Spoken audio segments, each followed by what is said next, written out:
Back in 2006, I gave a presentation in Chicago at a 9/11 Truth Conference.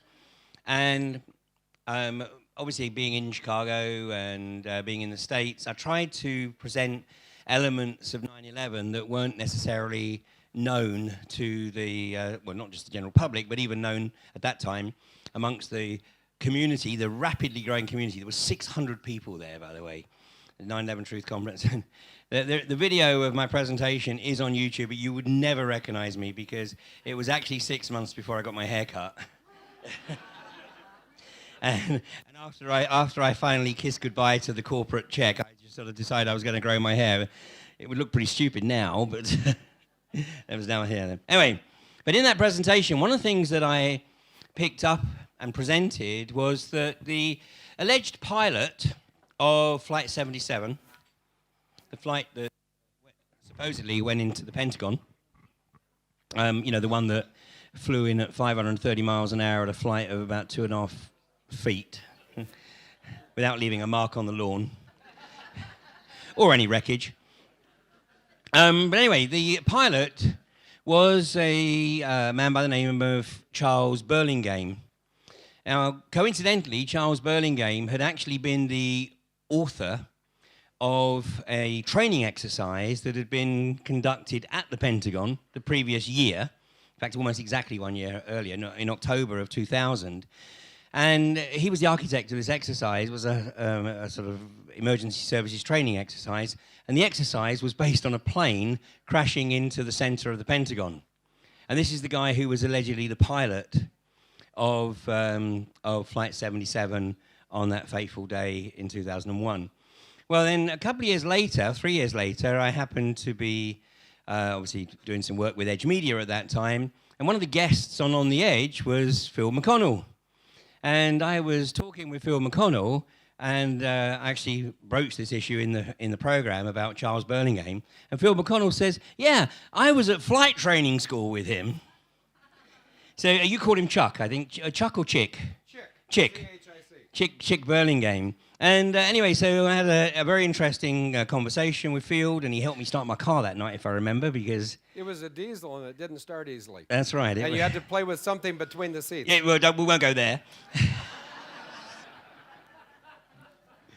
And anyway, so I've seen some of the material that Field's been presenting and writing over the recent years. Fascinating gentleman with remarkable history. Another, obviously, qualified pilot, military pilot, and then how many years with... Airlines? Yeah. 31. 31.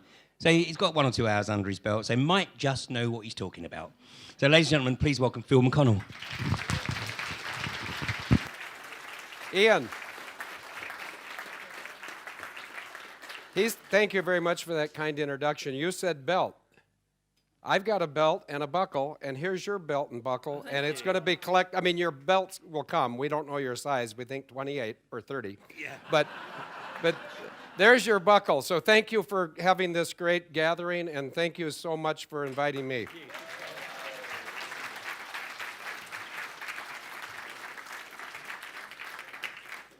Now that I gave him a treat, I can correct him. Chick Burlingame and I went to the Naval Academy for 4 years. He and I were both Phantom pilots, which is an F-4. The Royal Navy had them. A bunch of Air Force guys flew around here and made noise and killed birds for you. They had them. And the United States of America killed Chick Burlingame, and he did not hit American 77. And if there's anybody in here who doesn't like direct speaking and occasionally a colorful word, and let me address this. Up until I was 44, I used a lot of colorful words. In 1994, when I was 44, God himself said, you can do it the way you're doing it, or you can do it my way. And I sensed, I still use those words, because that's what we need. Because the stupid guys killing my friends, they don't speak love, they don't speak equality, they don't speak acceptance, they don't speak the truth. Okay, Chick Burlingame, they killed him. See that guy? George H.W. Bush. Oh, wait a minute. I'm supposed to talk about Hillary first. My book, and by the way, I wouldn't have written this book, but there's a lady here whose name will remain anonymous for about another 3 minutes.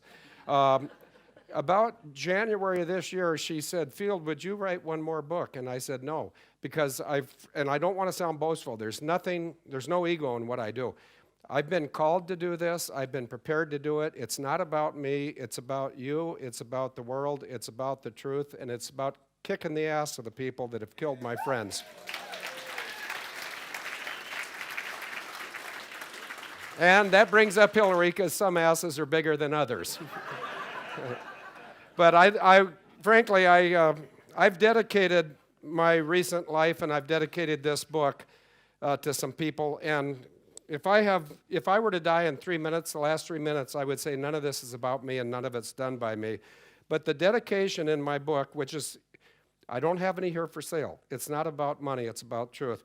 But my book is dedicated to the 248 soldiers of Arrow Air 1285.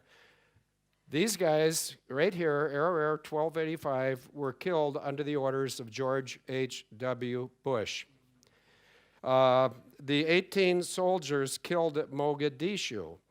Mogadishu soldiers died because of complicity between William Jefferson Clinton and Boutros Ghali, G-H-A-L-I. You'll notice I name names. And if anybody wants to shoot me, come get it. But my name's Field McConnell. It's right there, and I'm not hiding from anybody.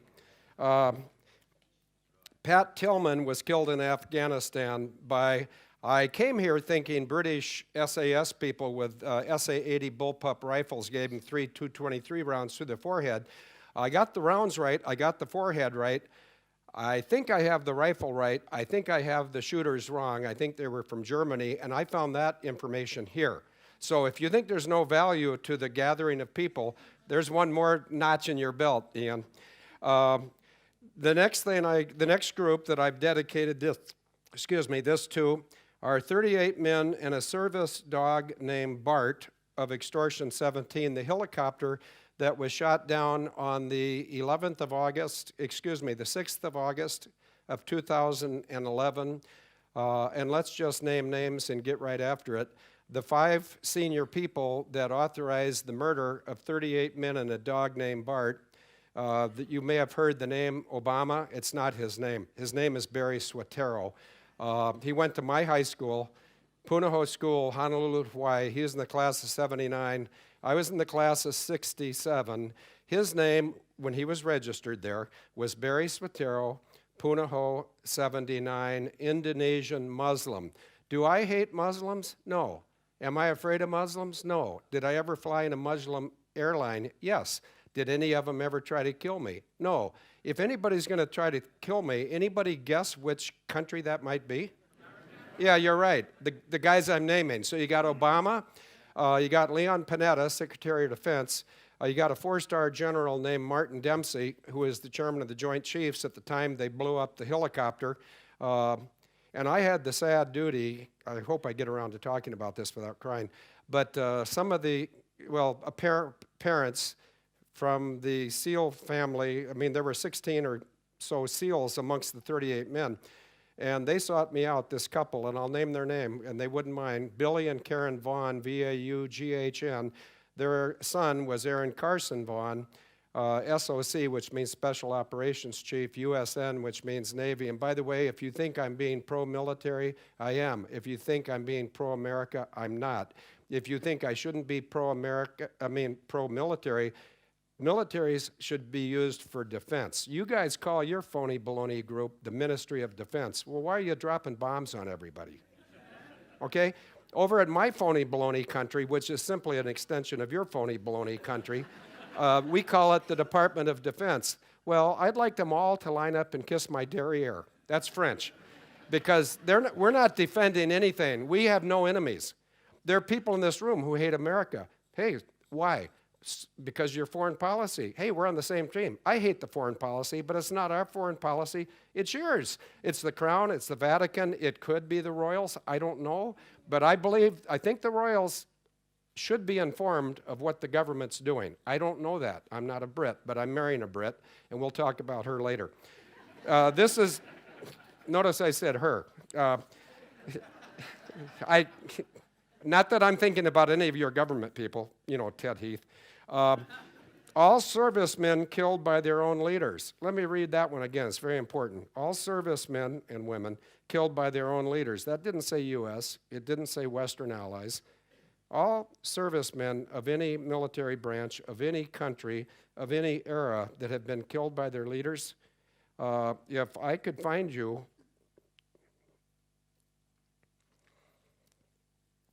I'd try to settle that. To my parents, Glenn and Eileen McConnell, who set the example for me, and to my Lord and Savior, who protects me. And as I speak, you'll know that I do need some protection, and I've got it, and I've had it for a while, and I've really needed it a lot for 10 years, because when you go around naming names, like, for instance, 256 dead people, G.H.W. Bush. This guy, his name, it doesn't matter what his name is, it's written there in small print, but it doesn't matter. If this was a black man from Africa, a one-legged woman from India, or a person in a deathbed in Rwanda, I'd be just as energized to defend them and to explain who's killing them. It's the same group that's killing all of us. And I wish they'd start with me, because I frankly, until I met Denise, I didn't want to be around anymore. This is an ugly world we live in. So are we all going to hide? No. And does everybody have to do something? Not necessarily. Let me just tell you, the team has been assembled that can right this ship. That's Navy talk, because I went to Annapolis, whoop-de-doo. This guy was his name was Colonel James Sabow, USMC, United States Marine Corps. He was a Vietnam-era pilot, and he's one of the, I don't have many notes, because I speak to crowds. In fact, there's a blonde woman, there's a guy that plays guitar, there's a guy with his hands on his lips, there's somebody with something on his shirt. I speak to you, and I speak from here. Thanks for the amen, by the way. Sometimes I get so touched that it's hard to talk, but I'll get through this. I do have a couple of notes here, and most of them aren't important. See me smile? I can tell you who's got the power here, and it's not George H.W. Bush. He doesn't have any power. And somebody wanted me to talk about Hillary Clinton, and I was going to talk about her first, because a gentleman who I just met 2 days ago said, don't start off on him, start off on her. And I said, why? And he said, ladies first. So, but of course he's flawed thinking. She's no lady. She really isn't. Oh, and does she know me? Yeah, she does. And I'm going to tell you right now, just because in case somebody dies or gets sick, I want you to hear my punchline before I give you my spiel, which I have very few notes. I have no points that I want to talk about. I have no books for sale. I have nothing here but the truth and love. Thank you. I have 1, 2, 3, 4. I have 7 connections to the truth that I think anyone in here, it doesn't matter what your level of education is. It matters greatly what your level of understanding and perhaps your hearing is. But I'm going to tell you 7 reasons, statistical reasons why I shouldn't be here that are beyond my control, and because of these 7 things, that's why I'm here, I think. Number 1, the F-16s over Washington, D.C. on 9/11. In fact, I'll give you people like details, and I would encourage no one to take notes. It's all being recorded, and anyone who wants to email me, fieldmcc@yahoo.com. We've got 2 websites, but we're not here to promote ourselves. We're here to promote salvation, safety, eternity, health, wealth, and the pursuit of happiness. Okay, I was an F-16 pilot for North Dakota, whoop-de-doo. Before that, I flew F-4s for North Dakota, but in both cases, over my 26-year military career, my military specialty was the interception of unknown flying vehicles. And the authority I had, and believe me, I'm one of those guys that instead of ready, aim, fire, it's ready, fire, and please excuse me, I just fired without, if you're working for an entity who's supposed to protect the people, don't let the chain of command slow you down. Protect the people, even if it costs you your career. And I've given up several, one of which was the airlines, because when I started telling the truth of the technology of 9/11, my friends and yours at the United States Department of Justice told my company, Northwest, which is now Delta, they said, shut him up or you, Northwest, will get no more route authority. And they tried really hard. Now, you guys have seen me for about 7 minutes. Do you think I'm easily shut up? No, so what did I do? They said, and here's where the colorful language has to be squelched. But after I started telling the truth about 9/11, simply because of these 7 reasons, which I will complete, my employer said, Field, shut up. And my in writing, 4-paragraph letter, I've got all the letters, not with me, but they're available. They said, Field, shut up. And I said, buzz off. Not exactly, but similar. And then they said, no, Field, really, shut up. And I said, no, really, buzz off. And they said, we're not kidding. We can do this the easy way or the hard way. They said, you either shut up or you're not going to like what happens. And I said, well, buzz off.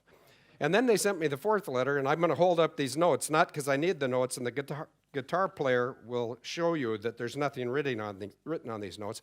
I get my 4th letter on the 13th of March of 2007, and I open the letter. It's a FedEx letter from Northwest Airlines, and there's 4 paragraphs. It says, Field, we told you to go to a psychiatrist in Los Angeles, and you were supposed to be there on the 1st and 2nd of March of this year, 2007, and you didn't go. So we'll give you one more chance. You go to this shrink, and I didn't know this at the time. I'm smiling because they're so dumb. I didn't know this at the time, but what they were after was my expert witness value. They didn't get it, and I'll tell you why. And it's nothing to boast about. It's just God taking care of me. But it said, we're going to give you one more chance. If you'll go out to see Dr. Elliott in Los Angeles, he will interview you and see if you should continue as an airline pilot. And I read that. I got down to that part, and I put the paper down, and I turned to somebody that I once was married to, and I said, would you do me a favor? Would you look at this letter, and for once, would you please just not say anything at all until you're done with the letter and you fully understand it? And I was surprised that, and I'm not being disrespectful, I was surprised. This person read the letter and appeared to understand it. She handed it back to me. I thought, gee, this is interesting.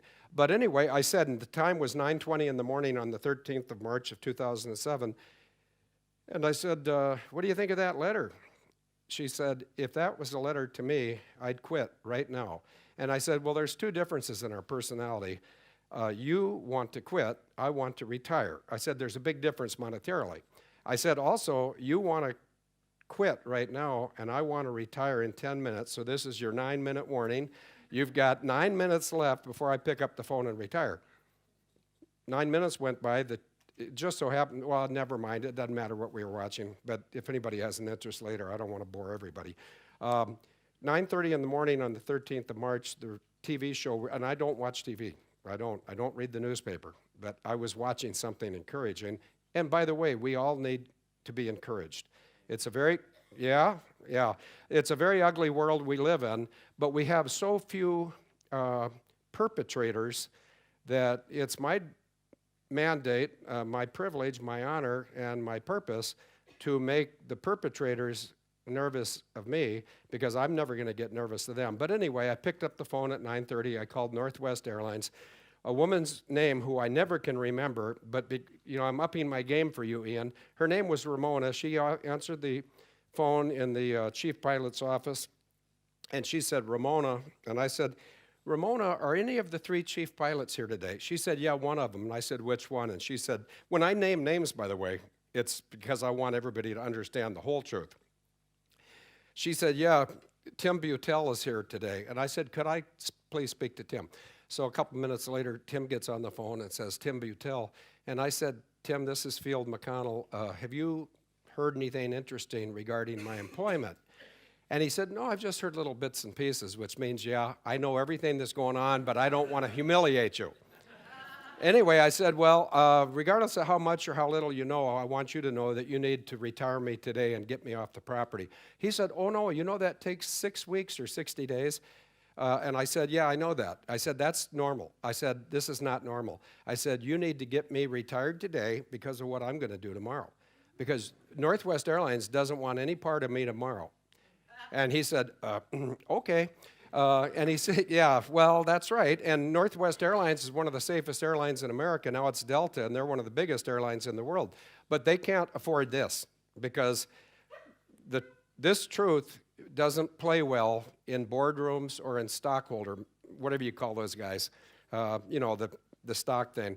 But I want to make Delta Airlines safer. It was my intention to make Northwest Airlines safer, but I refused not to, I was just not going to operate airplanes if they wouldn't prove to me that there was no Boeing uninterruptible autopilot on the airplane. And I'd been selected, and I was about ready to start training on the Boeing 747-400, which was the biggest airplane operated in America then. It still is. It's the highest paying job in the American airline industry. It was right up until 9/11. And here's the funny part, and there's always a funny part. When they told me, shut up, or you're going to be done, I turned the tables. 1936, Helen Ward, you turned the tables on me. Anyway, I turned the tables on them, and I said, no. I retired. They got me retired that day. Then along comes a woman whose name, I'm going to change her last name to Brown. A woman named Carol A. Brown called me and said, Field, did you retire yesterday from Northwest? And I said, yes, I did. And I said, who am I speaking to? She said, Carol A. Brown. I said, oh, okay, what can I do for you? Well, I'm a little confused because I've been here since 1977, and in the last 30 years, you are the only pilot that's ever retired before I knew you were retiring because I handle all the retirements. And I said, well, I hope I didn't get you in trouble. She said, no, but you've got me really intrigued. How did you retire in one phone call? And I said, this is stuff that's sort of sensitive, so why don't you tell me that I need to come to you and fill out some retirement paperwork? And she says, okay, I will. She says, Field, this is Carol. Who did I say she was, Brown? Yeah, it's not. It starts with a J. It doesn't matter. She'll know who she is. She said, well, my name's Carol A. Brown. This is my extension number, and my email address is carolabrown@nwa.com. I said, okay, I can be there next week. You just email me when you know you have a slot, and I'll come tell you face-to-face. The guitar player right here, I'm going to use him as a prop. I said, I'll come look at you face-to-face, and I will tell you exactly how I retired and why. So I did. I went down there. I didn't have to go down there. But she really wanted to hear it, and back then I was never afraid of telling the truth. But I was trying to be respectful to the airline community around the world and around the globe. And so far, I haven't gotten anybody in trouble, and as you can see, I'm not dead yet. Knock on aluminum. So anyway, that's my story. But I was talking about some of the reasons I'm here. My F-16 unit was overhead Washington, and they saw what was going on, and I know what they saw. Just to show I've got some recall, their call signs were Quit 25, QUIT, Quit 25, Quit 26, Quit 27. Their names were Brad Derrig, Craig Bjorgstrom, and Dean Ekman. And you know, they experienced something on 9/11, and I'm connected to them simply because I used to fly for that Air National Guard unit, and I used to fly F-16s, whoop-de-doo, who cares, not me. American 77, that someone in this, I think Ian said something about 77 and Chick Burlingame, it was you. My college classmate at Annapolis, you guys have Sandhurst and some other things, we have Annapolis and some other things. He and I were 4 years at Annapolis. He was a Navy F-4 Phantom pilot with a really good resume. I was an Air National Guard F-4 pilot with a really bad resume, and both of them were based on attitude, if you haven't figured it out. But when they drove him, well, they didn't drive him into the Pentagon. His airplane, American 77, never hit the Pentagon. Okay, everybody's saying, where'd it go? It went to Whiskey 386 Alpha Airspace, 60 miles east of Norfolk, Virginia, and it was detonated with smack-sonic, which is French, explosives that look and act like sound, vibrational, and thermal insulation. The only problem is, you're a scientist, Ian, I am not. It's a trilaminar, 3 layers, 2 white layers and a black layer, and it looks like insulation. The only problem is if you take electromagnetic energy and you introduce a spark, it takes the temperature of the aircraft from ambient, which would be around 70 degrees Fahrenheit, to 5,800 degrees Fahrenheit in less than a second. What that does scientifically is it creates a huge overpressure. And there's pressure relief valves on airplanes that are supposed to protect against an overpressure. Well, they're not supposed to protect against 5,800. That means nothing to anyone in this room unless you're a scientist, and I'm not. The heat on the surface of the sun is 11.6. So the heat in American 77 went to 1/2 the heat of the sun, which creates a huge overpressure and blows the empennage off. What's the empennage? That's a French word for tail. It's got the little wings in the back, and it's got the big thing that goes this way. That's the empennage. And that takes us to 1993 because that one got blown up over Shanksville, Pennsylvania. And see, it doesn't help their fake 9/11 when you have evidence on the ground. That's for another day. Okay, so I've got the F-16 thing. I've got the Chick Burlingame American 77 connection because one, I was in the Air National Guard in that unit. Number two, he and I went to college together. The BUAP, this is a foot stomper, don't write it down, stands for Boeing Uninterruptible Autopilot. I addressed that with a young lady who's got split personality, split, nationality. Iranian and American. As long as we're on dual citizenship, I may become a dual citizen with Denise, my English fiance, and she will certainly become a dual citizenship with me. Well, I don't never say never. I mean, I could be dead tomorrow, couldn't I? Yeah, we all could. That's the reason I'm trying to encourage you. But anyway, when I started talking about the Boeing Uninterruptible autopilot, and its relationship to 9/11. First of all, I'm not smart enough to understand this stuff. I never should have been in receipt of this stuff, but I've been prepared every step of my life along the way. I've been prepared for where I'm at today. Okay, so I was an F-16 pilot of the only unit that was over D.C. Small statistical probability of my being in control of that. The guy they zapped, because you rightfully said he wrote the war plan, and he'd recognize the war plan, just sort of like I did, because I recognized 9/11. Because I'd given that war plan, I'd given the technology, intellectual technology, I gave it to Hillary Clinton via my sister. Now, am I going to name my sister's name? Yep. Am I going to do it now? Nope. What does that do? It makes you guys listen till I name it, and I will. My sister took the intellectual property from me. She shared it with Hillary Clinton. Hillary Clinton was then at Rose Law in Little Rock, Arkansas, where there was a BEI corporation that made QRS-11 triaxial gyroscopes that they put into Raytheon supersonic missiles, and he's about ready to do something. I hope he's not here to kill me. Actually, I don't care. I could give a rat's ass. But anyway, Hillary got a hold of this technology. It's called, she was a patent lawyer. She got a hold of the patent of the QRS-11, and then it somehow migrated over to Raytheon, the headquarters of which is somewhere in the East Coast, but they build the missiles in Phoenix, I believe.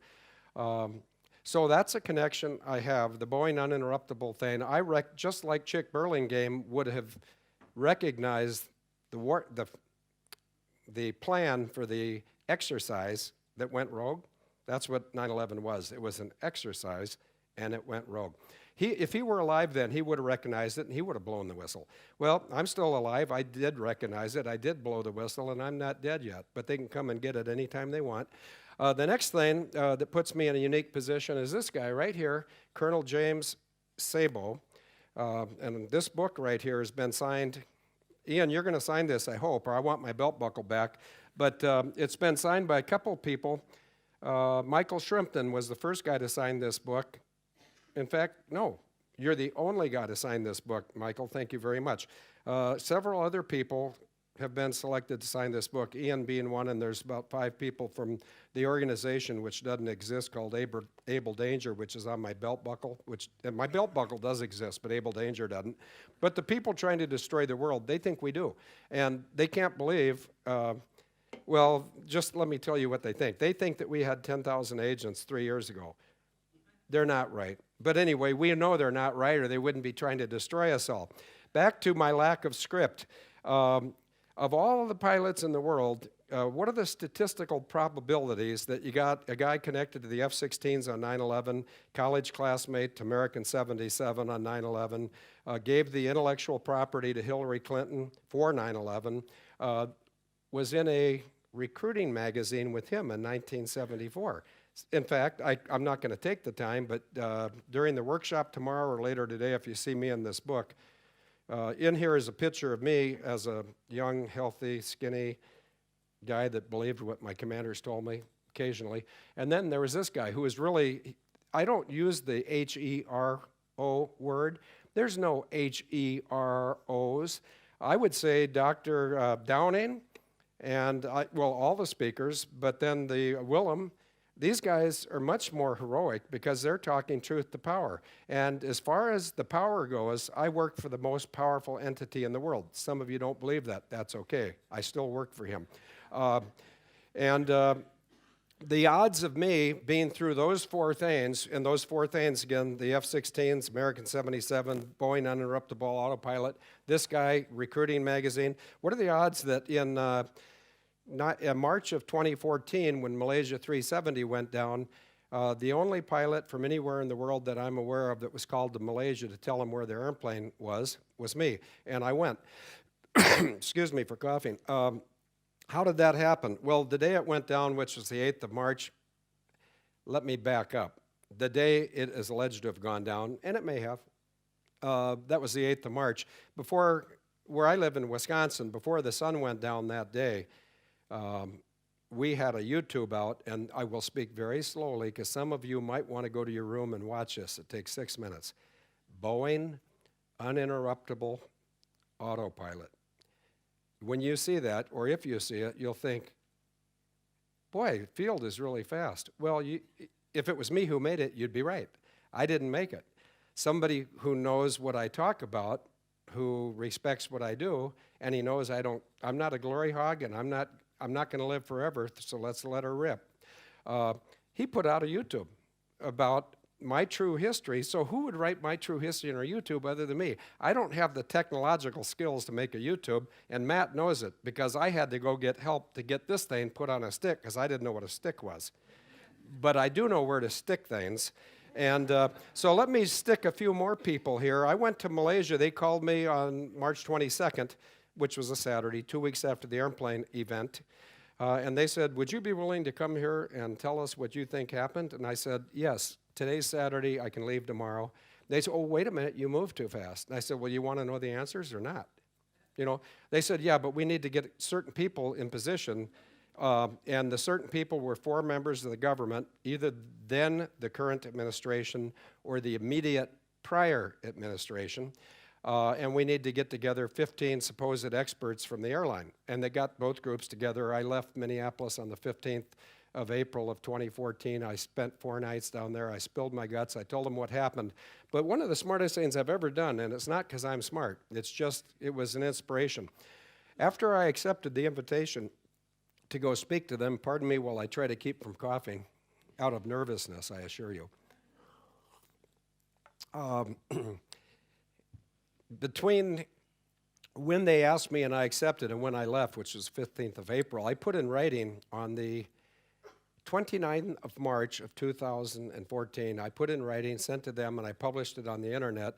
I said, Malaysia, I'm coming down there to explain this to you, and I'm going to give you 2 technologies, BUAP and ATI, and if you don't make those things public, then you should, I'm going to speak very slowly, then you, Malaysia, and you, Malaysian Airline Systems, if you don't make this public, you should expect to lose another 777 by 1900 hours on the 17th of July of this year. I wrote that on March 29th. You can confirm this on the internet and see the date of when I wrote that. Anybody in the room, just raise your hand if you know the answer, don't blurt it out. Does anybody, I thought so. July 17th was the day Malaysia 17 was struck. And I don't have time to explain that. And there's other people who say, well, how did you know it was going to happen? Maybe I'll explain that at the workshop tomorrow, because I didn't know it was going to happen. I was lucky. If you believe in luck, if you believe in divine inspiration, well, pardon me? Well, there's something much more powerful than luck, but I've been very lucky. I'm engaged to a beautiful woman from England. How could you get more lucky at my age? Yeah. Okay, so 2 more names that I think are absolutely unworthy of mention, but one's white, one's black, one's a Republican, one's a Democrat, and I've got a personal relationship with 2, and I want to put them both out of business. The white guy is sort of a round hothead named John McCain. He and I went to the same college together. He's a hawk. Hawk is it's a 1-syllable word for coward. What a hawk wants is some other young guy to go out and get killed for your agenda. Well, ladies, plug your ears, kiss my ass. I'm not dying for you guys. I mean, I would for you, but I wouldn't for McCain. So what do I do if I'm not going to die for people like that? I file treason charges. If you Google my name, which doesn't matter, but there it is, my name, John McCain, treason, it'll all come up. Now, somebody say, well, it must not have worked. Well, actually, it did, because his running mate, I filed those treason charges on the 6th of April of 2008. There was a presidential thing going on, and the short guy with a bad attitude was running for president, and his running mate was Tim Pawlenty, who is the governor of Minnesota at the time, and the laws, the regulations, for those who are foolish enough to follow all of them all the time, is if you want to declare, or if you want to accuse somebody of treason, you have to do one thing. I'm going to go one. You have to tell a governor or a state attorney general, okay? So remember they say do one? So I did 1, 2, 3, 4, because I know how they play these stupid games. If you're the governor of Minnesota, I give it to you. Okay, you throw it in the garbage. Sorry, I'm not playing that game. So I sent it to the governor of Minnesota, the governor of North Dakota, the chief justice of North Dakota, the chief justice of Minnesota, and I said, my name's Field McConnell, Naval Academy 71, and I accuse John McCain, Naval Academy of 58, of treason, which runs in his family. Anybody heard of the USS Liberty? Yeah, his father did that.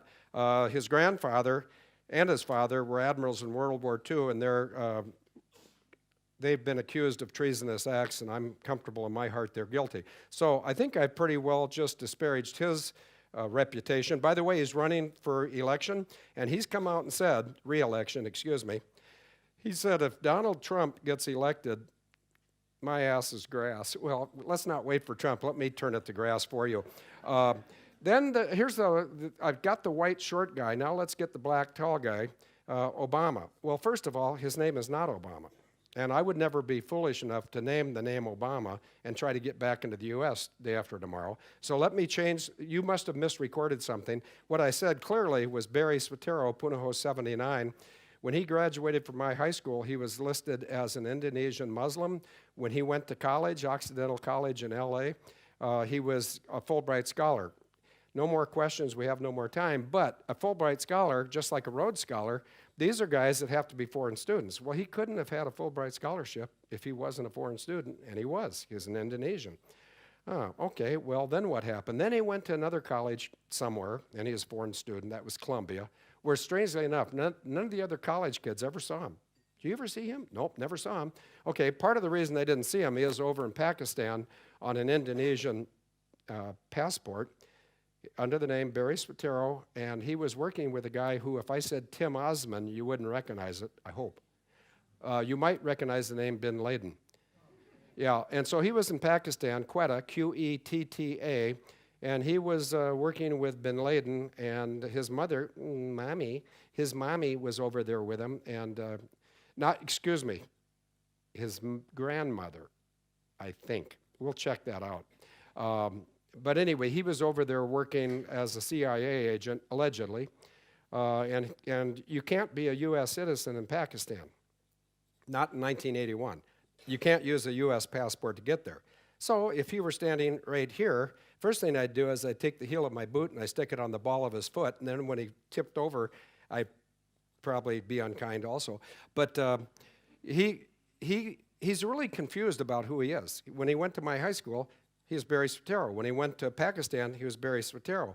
When he got elected in Illinois first, by the way, just to settle the score, I know where I'm at, and I can't pronounce Bletchley Park, but it's just right around here, and I participated in the reopening of the Gareth Williams deal because I had a hard time believing he could get himself in a North Face holdall and then zip it shut and put a lock on it. I'm not... Maybe it's me, but I didn't think that was right, so I put out a letter to the FBI, and suddenly they reopened his deal, and suddenly the MI6 people invited the FBI. They said, why don't you come over and help us solve this? I think what they meant was, why don't you come over here and help us figure out how to shut that guy up? But it doesn't matter. He was killed just the same as that guy, and Chick Burlingame, all the passengers on United 77, 93, when 93 was United, American 77, American 11, United 93, United 175. I've also, before I wrote this book, I used to write on the internet, and I don't recommend you go looking for that. It's rather colorful on purpose. But I am going to write 12 more books in this series, and they're all called Shake Hands with the Devil. And what that means, as an airplane, when are you going to give me the 5-minute warning? When you need it. Oh, well, yeah, you better give it when it's due, or I'll... Yeah, you got plenty of time. You're in good shape. Okay, well, the point of this, I was very proud of Willem, I think, or Ian, or Dr. Downing. One of those three men said evil.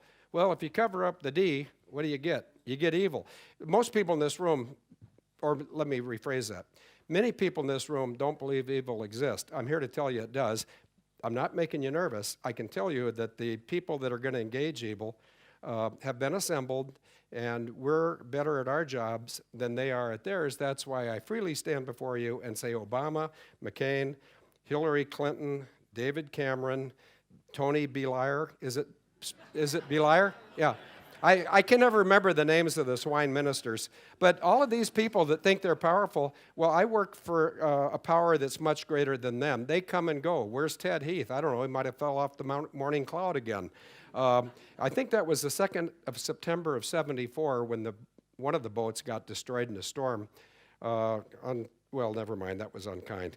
But and he was unkind, too, to a series of... He had a rotating merry-go-round of little boys. That doesn't float with people, whether they're Muslims, Hindus, Buddhist, agnostic, atheist.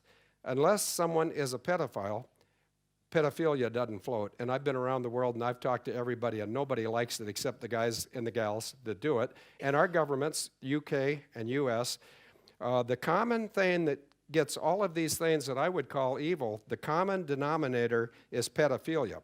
Does that mean every single person is involved in pedophilia? No. But if you're not involved, you better shut up or you'll be dead. Okay, well, come get me. I mean, I'm done speaking soon. They can shoot me right after. But until then, I'm not going to be dead. Maddie McCann, Holly Grigg, doesn't matter what all the details are. I'm not English. I'm not Scottish. I hate pedophilia because I have 4 daughters and 1 son. And if anybody did that to my 4 daughters or my 1 son, they wouldn't need to think about a birthday present. Because, frankly, these people that do this are animals, and sadly, the animals run your country and mine. So, now how much time do I have? I don't want to overstep. You got 20 minutes at least.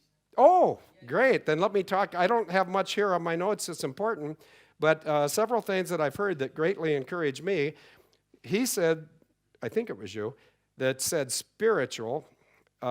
He talked on the opening night, he talked about 5 or 6 adjectives, one of which was spiritual. And then one of the 2 speakers today, Dr. Downing or the guy right before me, Willem, said spiritual warriors. I'm going to go, this is like step. I'm going to go a big step here and say none of us are spiritual warriors even if we think we are. What we really are is more than conquerors. Okay, do you know where it's written? It's Romans 8:28 through 39. The most important part, I believe, is 8:28 through 31. Romans 8:28, 31. No. Romans 8:31. It says this. What then do we say in answer to this? If God is for us, who can be against us? Well, your Cameron can't be against me, and my Sotero can't be against me, and that short guy with a bad attitude can't be against me, and my sister, who I haven't named, which is the glue between 9/11, G.H.W. Bush. Oh, by the way, let's just straighten that out. G.H.W. Bush, 4 times, after he left office, 4 times he tried to assassinate his own son, G.W. Bush. Okay, something I learned here, Ian, so thanks for inviting me. I found out by talking to someone, let's say someone in this row, and I found this out 2 nights ago. I found out for the first time in my life, and I'm 66, but I'm still learning, that G.W. Bush apparently put out a hit on his father, G.H.W. Bush, in a Gulfstream, probably a G3 out of Houston, which could be Houston Hobby, it could be Houston Intercontinental, it could be anything.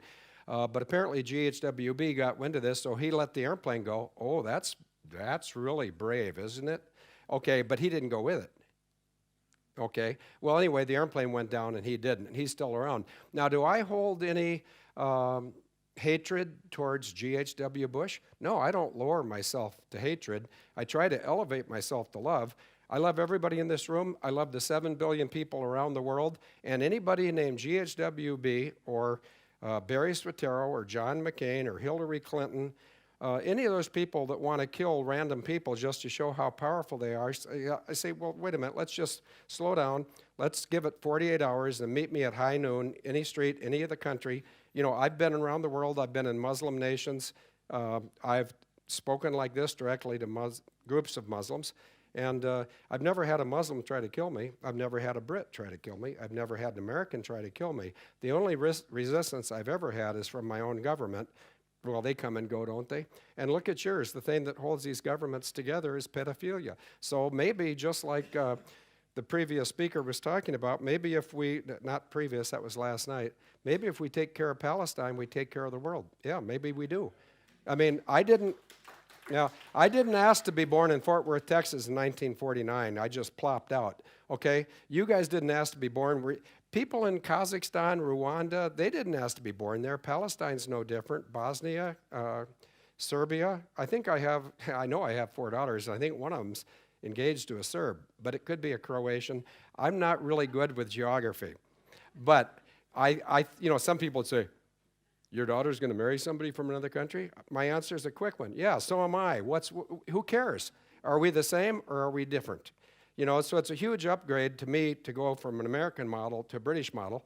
Now, I'm not going to introduce her because she asked me not to. I'm also not going to introduce Agent Lima because he asked me not to introduce him. And if I told you why, and I will tell you, Ian, before I leave, it's really sort of humorous, but some people don't want to be known as having been here because not everybody in our family, my own sister doesn't it? Oh, that brings up my own sister, doesn't it?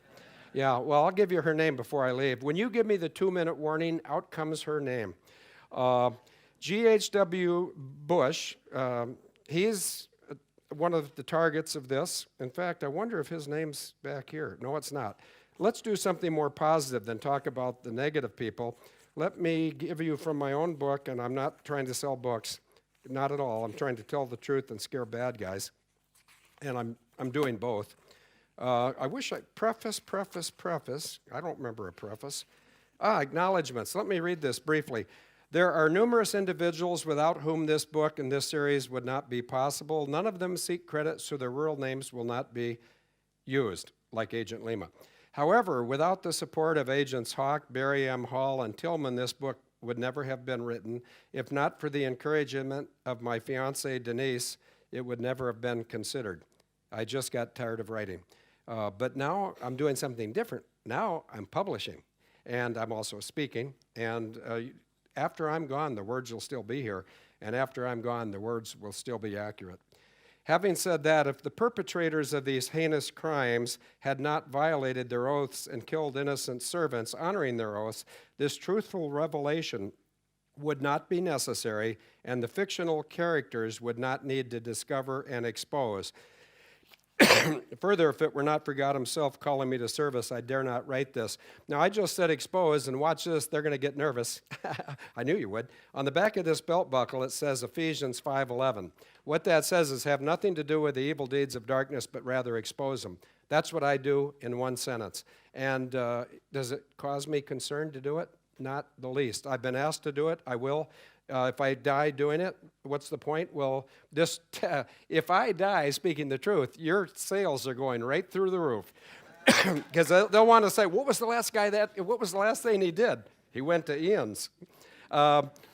Hillary Clinton, somebody in this room asked me to link her to 9/11. I've already done it. I gave the intellectual property of droning an aircraft to my sister who has a lifestyle like Hillary, and went to Georgetown University like Hillary and works closely with Hillary, but my sister is higher than Hillary, and she's higher than, I didn't finish that off. Obama was given his U.S. passport by my sister in 1994.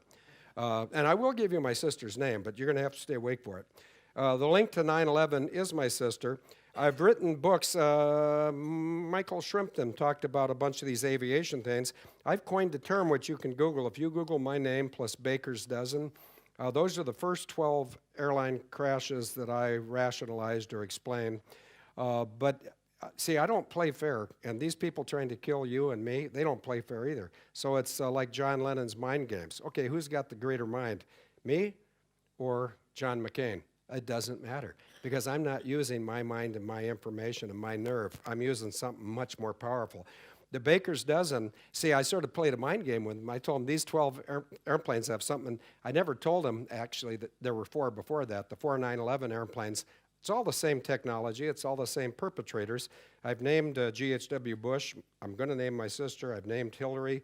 I've named McCain. All these names I bring up are perpetrators. When Michael Shrimpton talked, he talked about some parts being found, parts of airplanes.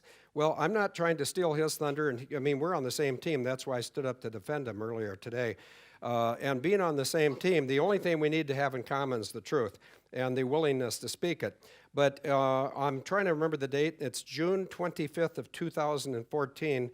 I was writing some fiction, and everything I'm telling you, anyone that wants to come up to me and say, can you prove that? Well, I'll tell you right now, yeah, I can. But if you want me to prove this, what I'm going to tell you next, I said, because I was really trying to intimidate the Australians because they're such poor liars. I said, what they're going to do, I put this in writing on June 25th of 2014, you can expect Warren Truss and Angus Houston, the 2 searchers, not the real searchers, that was a rock group. These guys are the searchers from Malaysia 370, which said that if we don't get it done in the next 60 days, say by September of 2016, we'll give up the search. Well, you should have given up the search about the 8th of March of 2014, but just sort of to play with them. And this is John Lennon, mind games. Yeah. I said, well, what these Australians are going to do next is they're going to take an airplane, they're going to fly over here, and they're going to drop some Easter eggs out. Then they're going to fly over here, and they're going to drop some Easter eggs out. And then they're going to fly over here and drop some Easter eggs. And then they're going to go back to Australia and probably have mineral water with a lime slice, since they don't have the nerve to have beer. And then they're going to sit and say, okay, our guys will find what we've laid. It's like an Easter egg hunt. We put the eggs out. Now it's morning, so all the kids will run out and find the Easter eggs, and then we won't have a problem with the Chinese, the Americans, the Dutch, the Vietnamese, the Singapore, because we will have solved the problem. Wrong-o, you created the problem. I'll solve the problem. We got the Easter eggs June 29th. Yep, that's right. I said 25th earlier, didn't I? I think it was the 25th. Have I ever predicted anything else? Yes, you heard me say that I predicted not Malaysia 17, but the 17th of July, which is when Malaysia 17 went down. One more thing I predicted, and I'll be brutally honest, I was making this up, but I had a reason to make it up, and at 3:35 p.m. on Monday, the 8th of November, I sent a letter to numerous elements of the U.S. government, not that I have any faith in them, because I don't. I said, you're going to have an aviation false flag this week, and it's going to occur between right now, 15:35 on the 8th of November and 23:11. Okay, why did I say 23:11? Anybody heard of the Masons? They love certain numbers. So, yeah, let's just go ahead and match wits. I said 23:11 on the 11th of November. Why did I say the 11th of November? Because it was the same week, and it's my parents' anniversary, and it's Veterans Day. A lot of these dead veterans, they can't stand up and fight, and they can't take on their governments. Do I want to be doing this? No, I'd rather be slow dancing, just me and my baby. That's a song by Johnny Rivers. I'd rather be fishing. I'd rather be walking around these beautiful grounds, but that's not what I was designed for, so I'll just keep doing what I'm supposed to do, and that's to tell the truth and also to encourage people that the good side will win this, no matter how grim it has looked for a number of years. Since I got here, once again, I want to tip my hat to Ian. By June 2nd, there's going to be a landslide legal case announced. It's going to involve the biggest frauds that have ever fallen on UK soil. And the number of the legal case is 40GM/54894/15. And it'll be known generically as a landmark case. What's it involved? 788 to 790 Finchley Road. Anybody heard of that address? Well, guess what? I'm not anti-English. I'm marrying one of you. But we have our Finchley Road too, and it's called North Orange Street in some place in Delaware where all of our corporations are registered. Our corporations are what's killing America, and they're doing it for the benefit of some people like the Crown agents, the Vatican, the central banks, and a bunch of cowards. And that's what they all are. They're a bunch of cowards. And if any of you are central bankers or Crown agents or Vatican popes, and you want to join me here and we can match wits for like maybe 3.5 seconds, you're welcome to do so. I'm looking for any other notes I might have, but if you want me to be quiet, just say so. Oh yeah, I sometimes predict things, and sometimes because of the group I work with, Able Danger, we stop things. I got so sick of Lindsey Graham and John McCain saying we've got to attack Syria, and this is rather colorful, but I'll keep it even so ladies that are 28 and go to church aren't going to be offended. I put out a Google pairing in August of 2013 because I didn't want to see a bunch of Syrians get killed just for John McCain, and I said, well, I said a lot of things. I write a lot. But if you want to find out what I said then, Google Putin, P-U-T-I-N, Assad, A-S-S-A-D. Here comes the colorful part. Crisp, C-R-I-S-P, Foreplay, F-O-U-R-P-L-A-Y, McCain in Syria. And you can see what I wrote back then. And there were plans with the U.S. military to go into Syria and start killing innocent people. Somebody caused those plans to be canceled. Okay, on the 9/11, there were 4 flights. 3 of them hit their target. Which one didn't hit their target? United 93. Somebody caused United 93 to have a 41-minute delay, and by the time it would have gotten to the U.S. Capitol, John Kerry, remember I was talking about cowards? John Kerry ran out of the building so fast that he knocked a lady over on the Capitol steps. And was he a gentleman? Did he turn around and say, forgive me, let me help you to your feet? No, he kept running. He might have a $500 haircut, but he doesn't have much underneath it, and he has no heart. I wanted to put a YouTube up for 1 minute to sort of establish how I got drawn into this.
sometimes people believe what I have to say about the flying events of 9/11. And I'm sure that, well, I'm sure I'm going to die, and I'm sure I'm happy with that. I'm also equally sure that until November 10th of last year, I was a lot more willing to die than I was after I met Denise, and she and I decided, well, maybe since we're both on the same team, what does that mean? Michael Shrimpton and I are on the same team. Ian, you're on the same team. Guitar player, you're on the same team. We're all on the same team, so why don't we just relax and let whoever's turn it is to shoot the ball, shoot the ball. But we will win this, and when Denise entered my life, I've been doing stuff that's dangerous anyway with reckless abandon. I'm still recklessly abandoned personality, but I do have something or someone to live for, and she doesn't want to be introduced, but I'll be with two blonde women when I stand down from here, which reminds me, stand down in the military. That's how they attacked America on 9/11. They stood down the military. What a bunch of cowards. And let me name those names. The Canadian cowards, Major General Maurice Burrill, and then I'll get the American coward, whose name, in case I die, it's Henry Shelton, and Ralph Eberhart. But the 5 Canadians that attacked America on 9/11, let me repeat that. The 5 Canadians that attacked America on 9/11, Major General Maurice Burrill, Captain Rick Finley, Lieutenant General Charles Bouchard, General of some sort Angus Watt, and Colonel Russell Williams. Does anybody in this room, have they ever heard the name Colonel Russell Williams? I heard one yes. He's the guy who was the rising star of the Canadian military. He used to fly your queen when she was in Canada. He was accused and proven guilty of 82 fetish break-ins. What's a fetish break-in? That's when a guy like me, simply meaning my height, my color, my hair, my continent, when you go into ladies' bedrooms by breaking into their house and steal some of their private clothing, and then you do it 82 times, and you stash it in your attic of your garage, hoping your wife never finds it, that's called a fetish break-in. That's not a big deal. It is to me because one of his victims was a 13-year-old girl, and her laptop was on it. He left her a message. Yeah, I know. It's evil. It's not corrupt. It's not criminal. It's not national. It's not race-based. It's not age-based. It's not faith-based. It's evil. Did I have a comment to answer? Satanic. It's a what? Satanic. Oh, I'm glad you said that, because if you cover up the D, you get evil. Okay, and I said that the pedophilia is what glues this together. It's also Satan worship, and where does that start? Satan worship starts right in the Vatican. Does that mean all Vaticans or Catholics are bad? I mean, Vatican servants. No. There's a bad team, but see, just like our government, there's probably 1 or 4 American government entities that are good, but even those 4 aren't doing their job. They're not. And if anybody in the United States government wants to meet me at an Ian R. Crane speaking event, say in Dallas or Minneapolis or Vancouver, I'd be happy to do that. Or if you want to meet again here with UK Column or Richie Allen or Ian, I will meet anybody in our US government, and I'll give them an advantage. 10 of them, 1 of me, and it'll take us about 12 minutes to wrap it up. And I'll let them have the first 11. Because they're all a bunch of liars. They're intimidated by the pedophilia that has gripped the world. And you're standing up to tell me 5 minutes? Okay. Before I get carried away, and as you can tell, I'm really on fire. I am carried away. There is one gentleman from the alternative media, and I'm not sure if his name's Patrick Henningsen, but Patrick, if you're here, did I get your name right? He's not here? He's not here, though. Oh, okay. Well, he had a question, and it was a good question. Now, I'd like to take all the questions I could, but unfortunately, not all questions, no offense, but not all questions are good. Not all questions do I know the answer to, and I see you're all getting warm. In fact, that's sort of like when I name these names of who did it, I'm getting warm too, and now I'm getting really hot. George H.W. Bush. George H.W. Bush. 9/11, Hillary Clinton. 9/11, John McCain. 9/11, those 5 Canadians. The guy that I said, Russell Williams, He's in prison because in addition to stealing personal items belonging to females, and I'm sort of heterosexual. I like females, but more than that, I respect them. Let them put their stuff wherever they want and leave it alone. That's not what you do. You leave it alone. Okay, is that all he did? Nope. He also, I don't like the word R-A-P-E-D, so I won't even say it. It's repugnant to me, and I can't spell repugnant. He R-A-P-E-D'd 4 women. God bless all of them, but especially the one who had the presence of mind to pull his mask off. And so I just made eye contact with a woman, and I'm going to make eye contact with Ian. Okay, Ian, so you and I are face to face, and you pull my mask off. Okay, now you know who I am. This woman knew who he was. He's Colonel Russell Williams from the Canadian Air Force. She was a flight attendant on his airplane. And once that cowardly bastard named Russell Williams realized she had seen him, he murdered her. Okay, and he murdered a woman named Jessica Lang. That's not right. Jessica Lloyd. This is how little he understood about physics and females. He raped, I hate that word, it slipped. He did that, then he put her in a freezer, and then he waited till the middle of the night several days later. And by the way, the OPP, the Ontario Provincial Police, they were all over this. They knew what he was doing. They knew who he did it to, and they did nothing. That's not good enough in Rwanda, in Kazakhstan, in the UK, in Canada, or in my neighborhood. Now, in my neighborhood, we do not have police officers, and we do not need them.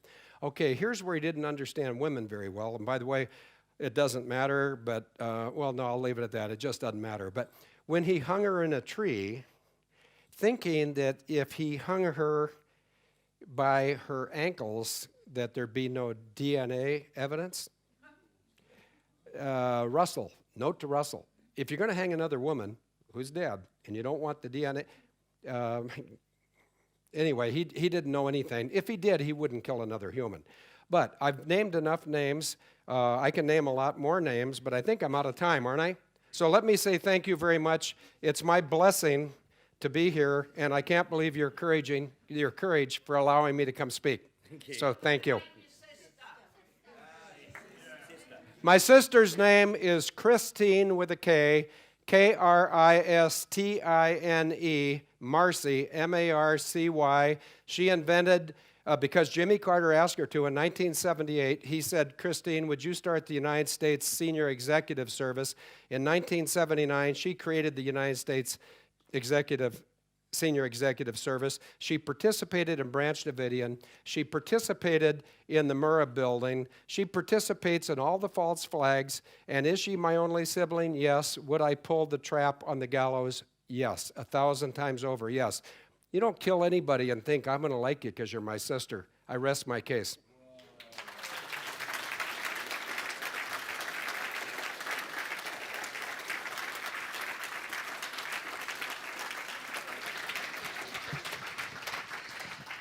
You know, I really look forward to attending a talk with Phil McConnell where he doesn't hold back and he tells us what he really thinks. Phil, you never fail, and long may you continue to speak truth to power. So thanks very much for coming over the Atlantic and sharing this weekend with us. Thank you very much. And thank you.